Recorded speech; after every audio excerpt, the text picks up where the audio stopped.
ऐसे सब बढ़िया। आज का हमारा टॉपिक क्या है?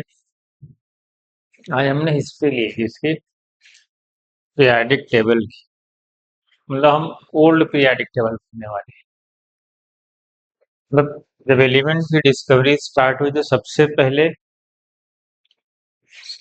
एक साइंटिस्ट थे जिनका नाम था एंटोनी लेवोसियर। अभी हम ओल्ड पीरियाडिक टेबल पढ़ रहे हैं। ओल्ड पीरियाडिक टेबल में क्या होता है? जो एलिमेंट्स हैं उनको अरेंज किया गया है किसके according? According to increasing order of their atomic weight. मतलब एलिमेंट का जो भी अरेंजमेंट है वो उनके मास के अकॉर्डिंग अरेंज किए गए। तो एलिमेंट्स किसके अकॉर्डिंग अरेंज किए गए? According to their atomic weight. सबसे पहले साइंटिस्ट थे एंटोनी लेवोसियर। क्या नाम था उनका? एंटोनी लेवोसियर उनका नाम। ठीक है। उन्होंने क्या किया? उन्होंने उस वक्त जितने भी एलिमेंट डिस्कवर्ड थे उन्होंने उसको दो पार्ट में क्या किया? डिवाइड किया। उन्होंने कहा कि कुछ मेटल्स हैं और कुछ नॉन मेटल्स हैं। मतलब मेटल्स एंड नॉन मेटल्स। बस उन्हें दो क्लासिफिकेशन किया। उन्होंने सिर्फ कहा कि कुछ मेटल्स हैं और कुछ नॉन मेटल्स होते हैं। ऐसा तो होता नहीं। तो भी हमें पता है कि मेटलाइट भी पाए जाते हैं। तो उनके बाद कौन आया? रोबेर आइनर आया। इसको हम क्या बोलते हैं? लॉ ऑफ ट्राइड बोलते हैं। क्या बोलते हैं? उन्होंने क्या किया? उन्होंने भी एलिमेंट को अरेंज किया मास के अकॉर्डिंग। मास के अकॉर्डिंग तो अरेंज किया और उसने एक ग्रुप बनाया थ्री थ्री एलिमेंट्स का। उसने कहा कि जो मिड वाले का मास होगा एटॉमिक वो एबव एंड बिलो वाले का एवरेज होगा। और इन्होंने सबसे पहले किसी की प्रॉपर्टी को क्या किया? रिलेट किया एटॉमिक मास से। इन्होंने प्रॉपर्टी को इंट्रोड्यूस किया सबसे पहले। इसने रोबेर आई ने। और इन्होंने कहा कि जो ग्रुप ऑफ थ्री एलिमेंट्स इन्होंने बनाए उनकी प्रॉपर्टी क्या है? एक जैसी है, मतलब सिमिलर है। लेकिन इनका लॉ भी फेल हो गया क्योंकि इनका लॉ भी कुछ ही जगह पे क्या था? वैलिड था, हर जगह वैलिड नहीं था। तो क्या लिखा है? Made group of three elements having same property. ठीक है। First man to relate the property of element with atomic weight. ठीक। Mass is average of other two elements of middle elements. किसका? जो मिडिल एलिमेंट्स होगा उसका जो मास होगा वो एवरेज होगा। और अप्लीकेबल हुआ सिर्फ कुछ ही ग्रुप में, एस एंड पी ब्लॉक के कुछ ही ग्रुप में। क्या हुआ? ये वैलिड हुआ। हर जगह ये वैलिड भी नहीं था। जैसे यहाँ कुछ एग्जांपल दिए तो बताए। लिथियम का मास 7 होता है। लिथियम का मास 7 है। लिथियम का मास 7 है। सोडियम का 23 है और पोटेशियम का 39। जो इन दोनों के मास को ऐड करेंगे, 2 से डिवाइड करेंगे तो क्या आएगा? 23 आएगा। इन दोनों के मास को ऐड करो, 23 से डिवाइड करो तो इसका मास आ जाएगा। और अगर हम इन दोनों के मास को ऐड करें, क्लोरीन और आयोडीन को, तो हमें अप्रोक्स ब्रोमीन का मास हमें मिल जाएगा। ठीक है। तो इन्होंने यही अपने पीरियाडिक टेबल में इन्होंने यही बताया। फिर इसके बाद कौन आया? इसके बाद हमें पता है कौन कौन आया। इसके बाद आए न्यूलैंड ना। Newland law of octaves. इन्होंने एलिमेंट को अरेंज कर दिया अकॉर्डिंग टू मास और कहा कि जो पहला एलिमेंट है eighth element, first and eighth element have same properties. उन्होंने कहा उनकी जो प्रॉपर्टीज है वो क्या है? सिमिलर है। न्यूलैंड ऐसे साइंटिस्ट थे जिन्होंने किसी एलिमेंट की केमिकल प्रॉपर्टी को क्या किया?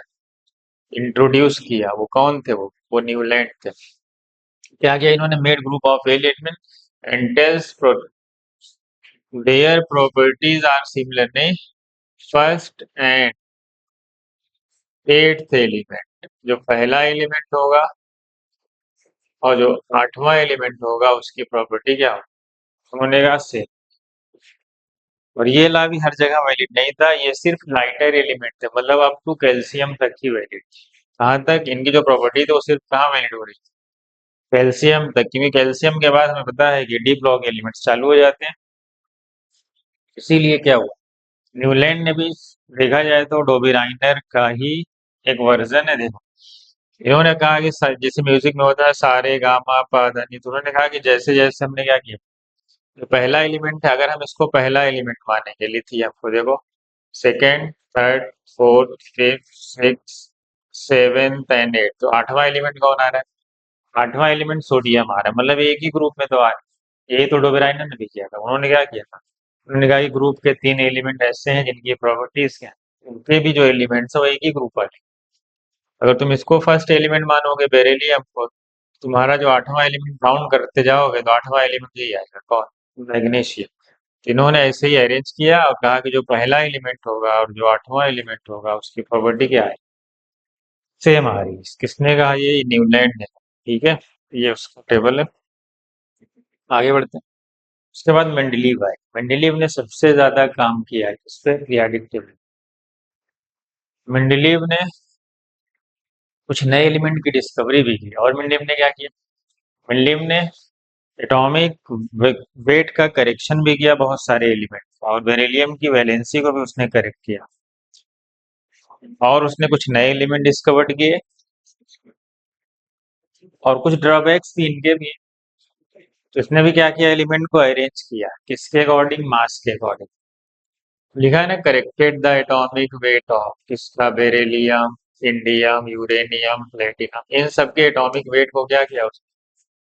करेक्ट किया। मतलब उससे पहले कुछ रॉन्ग एजम्पशंस थे। लिखा डिस्कवर्ड सम न्यू एलिमेंट, उसने क्या किया, कुछ नए एलिमेंट की डिस्कवरी की। एका बोरान हम क्या बोलते हैं? एका बोरान को एल्यूमिनियम बोलते हैं। एका बोरान को क्या बोलते हैं? स्कैंडियम बोलते हैं। एका सिलिकॉन को जर्मेनियम, एका एल्यूमिनियम को गैलियम बोलते हैं, और एका मैंगनीज को हम टेक्नेटियम बोलते हैं। ठीक है, तो यहाँ पे लिखा हुआ है। एका सिलिकॉन को हम जी होगा, ए नहीं रहेगा यहाँ पे। एका सिलिकॉन को हम क्या बोलते हैं? जी। क्या रहेगा यहाँ पे? यहाँ पे जी रहेगा और ई रहेगा। ठीक है, जर्मेनियम। और ये तुम्हारा स्टैंडियम है, कैपिटल एस सी। और एका एल्यूमिनियम को हम गैलियम बोलते हैं। ठीक है, एका मैंगनीज को हम टीसी बोलते हैं, टेक्नेटियम, टी नहीं टीसी। ये कुछ उसने नए एलिमेंट की डिस्कवरी की। और जब उसने नए एलिमेंट की डिस्कवरी की और उसने जो डेटा दे के गया था, इनके बारे में वो जो बता के गया था, इसका मास ये है, इसका वैल्यूम ये है, इसकी डेंसिटी ये है, मेल्टिंग पॉइंट ये है, बॉइलिंग पॉइंट ये है।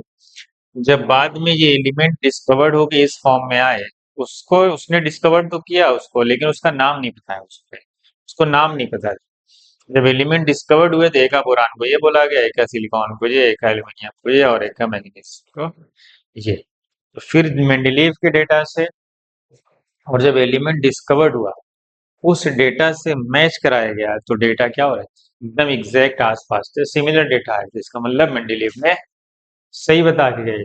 सबसे ज्यादा कंट्रीब्यूशन मेंडलीव का ही है, इसीलिए इनके ऑनर में एक नाम रखा गया है मेंडलीवियम, जिसको हम 101 बोलते हैं। अब ये है मेंडलीव का पीरियोडिक टेबल। कितने ग्रुप है? Total 8 group. हमें पता है कि मेंडलीव के टाइम पे नोबल गैस की डिस्कवरी नहीं हुई। मेंडलीव के पीरियोडिक टेबल में पीरियड तो 7 ही, और ग्रुप कितने हैं? 8 ग्रुप हैं और 7 पीरियड है। और इनके ड्रॉबैक ये हैं कि इन्होंने हाइड्रोजन की पोजीशन को डिफाइन नहीं की, क्योंकि ये सब किसके अकॉर्डिंग अरेंज थे? ये सब मास के अकॉर्डिंग अरेंज थे, इसलिए हाइड्रोजन की पोजीशन को डिफाइन नहीं कर सका। और मेंडलीव ने भी कहा कि हमने एलिमेंट को किसके अकॉर्डिंग अरेंज किया? मेंडलीव ने भी कहा कि हमने एलिमेंट को अरेंज किया अकॉर्डिंग टू मास, लेकिन कुछ जगह उसने वैलेंसी को सेटिस्फाई करने के लिए ऑर्डर को क्या किया, इधर उधर थोड़ा सा चेंज किया। मतलब जिसका मास कम था उसको पहले रख दिया, और जिसका मास ज्यादा था उसको पहले रख दिया, और जिसका मास कम था उसको बाद में रख दिया, जिसको हम बोलते हैं एनोमेलस पेयर बोलते हैं। जैसे हमने पढ़ा होगा, ये देखो कोबाल्ट और निकेल, एक ये वाला पेयर है, और एक पेलेरियम और आयोडीन। देखो ये दो पेयर है ना। यहाँ पे देखोगे तो यहाँ पे कोबाल्ट का मास देखो ज्यादा है, किससे? निकेल से। और लेकिन कोबाल्ट को पहले रखा और निकेल को बाद में रखा। और देखो टेल्यूरियम और आयोडीन में टेल्यूरियम का मास ज्यादा है देन आयोडीन, इसलिए इसको हम क्या बोलते हैं, ये एनोमेलस पेयर है। जिस जो बोला उसने कुछ कुछ जगह उसने उसको सेटिस्फाई खुद फॉलो नहीं किया, मतलब उसकी वैलेंसी को सेटिस्फाई करने के लिए इसको हम क्या बोलते हैं, एनोमिलस पेयर बोलते हैं। चलो आगे आते हैं। और यही है कि पोजीशन ऑफ हाइड्रोजन उसने डिफाइन नहीं की। और एनोमिलस पेयर कौन कौन है, टेल्यूरियम है, आयोडीन है, कोबाल्ट है, निकेल है, ठीक है, ये भी लिखा रहता है, आर्गन है, पोटेशियम है। जिस वक्त मेंडलीव काम कर रहे थे उस वक्त एक और साइंटिस्ट थे, लोथर मेयर, वो अपनी लैब में काम कर रहे थे। लोथर मेयर क्या थे, ये फिजिकल प्रॉपर्टी पे काम कर रहे थे। इस पे लिखा ना, arrange the element based on their physical property. उन्होंने क्या किया, एलिमेंट को अरेंज किया, उसने एक अपना कर्व बनाया जिसको हम लोथर मेयर कर्व बोलते हैं। उसने क्या किया, फिजिकल प्रॉपर्टी और एटॉमिक मास का एक कर्व ड्रा किया। उसने फिजिकल प्रॉपर्टी में कुछ भी हो सकता है, वैल्यूम हो सकता है, डेंसिटी हो सकती है, मेल्टिंग पॉइंट हो सकता है, बॉइलिंग पॉइंट हो सकता है, कुछ भी हो सकता है फिजिकल प्रॉपर्टी में। उसने वाई एक्सिस पे लिया और उसने एक्स एक्सिस पे क्या लिया, एटॉमिक वेट। और उसने क्या किया, उस कर्व पे एलिमेंट को क्या कर दिया, अरेंज कर दिया। सबसे टॉप पे उसने किसको रखा, कर्व के टॉप पे उसने अल्कली मेटल को रखा। इसको रखा, अल्कली मेटल्स को। और बॉटम पे उसने ट्रांजिशन एलिमेंट या डी ब्लॉक एलिमेंट्स को।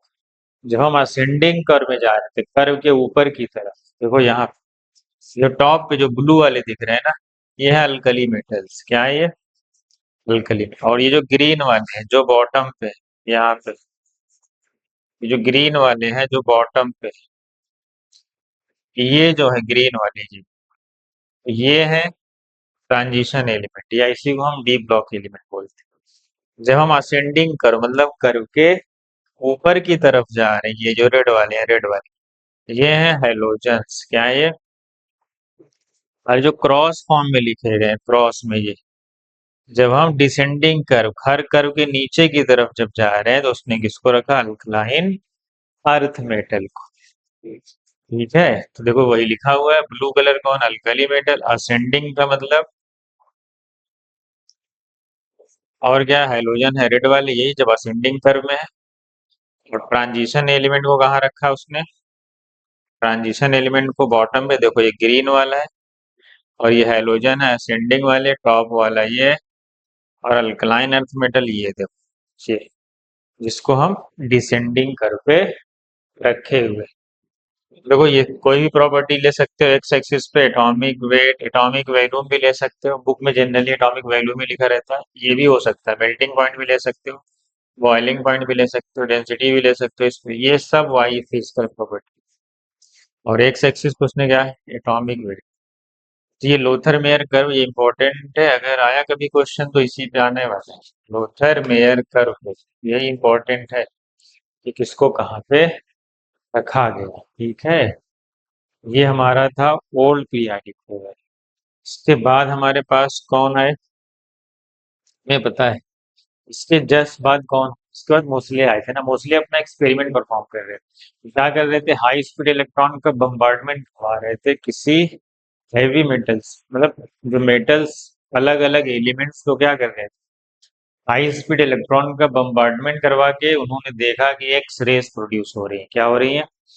और उनकी उन्होंने भी पहले क्या लिया था, उन्होंने एक कर्व ड्रा किया था। क्या ड्रा किया था,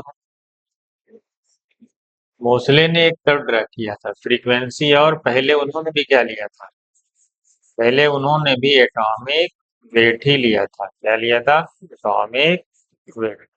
तो उन्होंने देखा वो कर्व ड्रा कर रहे थे, तो उनका जो कर्व आ रहा था वो रेगुलर वे में नहीं आ रहा था। अब ऐसा नहीं आ रहा था कि सब एक लीनियर वे में आ जाए, क्योंकि वो एक फार्मूला डिराइव कर रहे हैं तो वो आ नहीं रहा था। तो उनका ग्राफ कुछ आगे पीछे जा रहा था, अजीब सा, मतलब इरेगुलर वे में। जब उन्होंने क्या लिया था, एटॉमिक वेट, फिर उनके दिमाग में क्या है, उन्होंने कहा देखते हैं एटॉमिक नंबर लेके, क्या लेके। और जैसे उन्होंने एटॉमिक नंबर लेके जेड और फ्रीक्वेंसी को मैच फिर से बम्बार्डमेंट करवाया, तो उसने देखा कि जो उसका कर्व आ रहा है, जो उनकी फ्रीक्वेंसी आ रही थी, जो एक रिलेशन वो डिराइव करना चाह रहे थे, वो एक रेगुलर वे में आ गई। क्या आ गई? तो उसके बाद उन्होंने अपना रिलेशन दिया, root nu is equal to a into z minus b. A और बी तो कांस्टेंट है, ये रिलेशन आ गया। ये फ्रीक्वेंसी और जेड है प्रोटॉन ना। इसका मतलब अगर तुम्हें ग्राफ ड्रा करना है, तो इसका रूट न्यू और एटॉमिक नंबर का ग्राफ दिया जाता है।